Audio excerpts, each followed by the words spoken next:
बिस्मिल्लाहिर्रहमानिर्रहीम, अस्सलाम वालेकुम। अब जो हम बात करने जा रहे हैं ये सबसे इम्पोर्टेंट है। अब वो कैसे?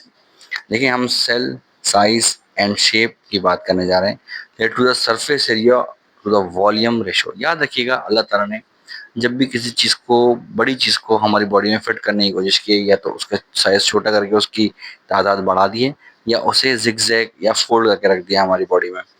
ठीक है, अब बता रहा है cell are the microscopic mostly because of the constant, there are some physiological limits to how a big a cell can grow। अब ये समझा रहा है कि सेल तो माइक्रोस्कोपिक होते हैं, लेकिन अब हम सोचते हैं कि ये सेल जो है एक खास हद तक कितने बड़े हो सकते हैं। तो अगर नोटिस करेंगे यार आप, तो एक छोटे में छोटा सेल जो है आपका, वो बैक्टीरिया सेल कहलाता है। वो 0.1 माइक्रोमीटर से लेके 1.0 माइक्रोमीटर तक होता है। लेकिन बड़े से बड़ा सेल, ये भी एमसीक्यूज में आती है बात कि भाई सबसे बड़ा सेल क्या होता है? एक एग होता है, किसी बर्ड का एग होता है, या एग एग या फिर इसको हम कहना कि चलो मुर्गी का अंडा। ठीक है। The longest cell are some of the muscle cell. हमारे वैसे होते हैं मसल सेल्स होते हैं, और नर्व सेल होते हैं, यानी कि वो सेल जो हमारे हमें सेंस देते हैं, जैसे सेंसरी न्यूरॉन हो गए, मोटर न्यूरॉन हो गए। ठीक है। अच्छा जी, most cells are between these extreme. अब जो भी सेल होंगे ना, वो इन दोनों के दरमियान ही इनकी साइज होगी।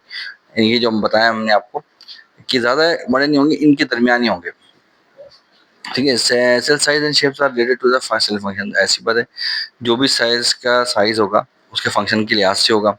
जैसे बर्ड का एग है, वो बहुत ज्यादा बल्की होता है। अब ये बात समझिएगा कि जो मैमल्स होते हैं, वो उनका जो बच्चा होता है वो उनके पेट के अंदर होता है। ठीक है। तो उनकी जो फर्टिलाइजेशन है, वो इंटरनल फर्टिलाइजेशन है। तो वो जो बच्चे को नरिश करते हैं ना, माँ खुद करती है। किसके जरिए? एम्ब्रेगल कॉर्ड के जरिए। अब अंडे के अंदर तो क्या होता है कि भाई कोई ऐसी एम्ब्रेगल कॉर्ड होती नहीं है, तो इसलिए वो बल्की होता है। बल्कि नहीं, उसमें यॉक होती है, और जितनी भी यॉक होती है ना, वो इस्तेमाल होती है किस लिए?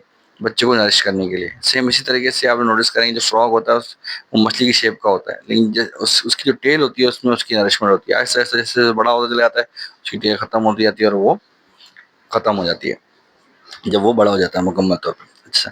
अच्छा, उसके बाद फिर हम ये बात करेंगे भाई, long muscle cells are efficient in pulling different body parts together. ऐसी बात है भाई, हमारे मसल सेल्स हैं, उसको हम पुश एंड पुल के लिए इस्तेमाल करते हैं।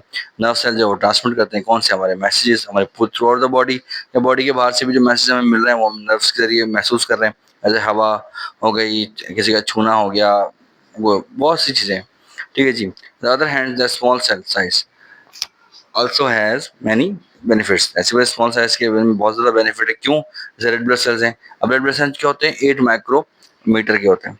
अभी याद रखिएगा, ये भी एमसीक्यू हो गया। इन डायमीटर, तो ऐसे थिनेस्ट ब्लड वेसल्स से गुजर जाते हैं आराम से। ब्लड वेसल्स क्या होती हैं? वो जगह या वो नालियाँ जिसमें जो खून जो है गर्दिश करता है। अच्छा जी। उसके बाद अगर हम बात करें कि most cell are the small size, जितने भी सेल्स हैं वो स्मॉल साइज के सेल्स मौजूद हैं। ठीक है। The relation of their volume, और वॉल्यूम की अगर हम बात करें तो large cells have less surface area. जो जितने सरफेस एरिया क्या होता है, अब ये समझें। सरफेस एरिया का मतलब होता है कि एक चीज जगह पे आप कितनी जगह को घेर सकते हैं। ठीक है। वो हम डिस्कस करेंगे बाद में, अभी इसी के अंदर। अब उन्होंने बोला कि भाई अब हम क्या कर रहे हैं? हम ये कर रहे हैं कि भाई relationship between tube shape cells हम डिस्कस करेंगे। एक 1 लार्ज सेल और 27 स्मॉल सेल्स के दरमियान जो सरफेस एरिया या वॉल्यूम है वो कितना है। अगर हम वॉल्यूम की बात करें तो उन्होंने लिखा हुआ है कि volume 30 micrometer, 30 micrometer, 30 micrometer, 27,000 micrometer बन जाता है। लेकिन उन्होंने बोला कि in contrast to total volume, total surface area are very different because cubical shape 6 sides, its surface area is 6 times the area of one side। अब देखो, इसको समझाने की खातिर उन्होंने एक बाकायदा मैथमेटिकल इक्वेशन लिखी है। देखो, surface area of one large cube क्या है? 6 इंटू 30 माइक्रोमीटर इंटू 30 माइक्रोमीटर। देखिए, जो एक साइड दिख रही है ना ये वाली, ये किसके बराबर है? 30 माइक्रोमीटर के बराबर है। तो उसने क्या किया कि जो जितनी भी साइड्स थी उनको 6 से मल्टीप्लाई कर दिया, तो क्या बना हमारे पास?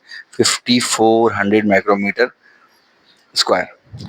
अब वो बता रहा है कि surface area of one small cubical 6 into 10 micrometer और 10 माइक्रोमीटर। देखो दिखा रहा है आपके इसमें कि 10 माइक्रोमीटर का इसका एक साइड है, तो कितना बना? 600 माइक्रोमीटर। ठीक है जी।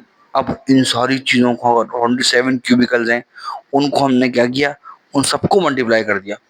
27 को किससे किया, 600 माइक्रोमीटर स्क्वायर से। क्यों, जो हम पहले निकाल चुके हैं। तो हमारे पास कितना एरिया आया, 16,200 माइक्रोमीटर स्क्वायर। सोचिए अल्लाह ताला ने किस तरह से चीज़ों को हमारे बॉडी में फिट किया है। ठीक है जी, अब हम आगे नेक्स्ट वीडियो में पढ़ेंगे। ठीक है, चलें, थैंक यू।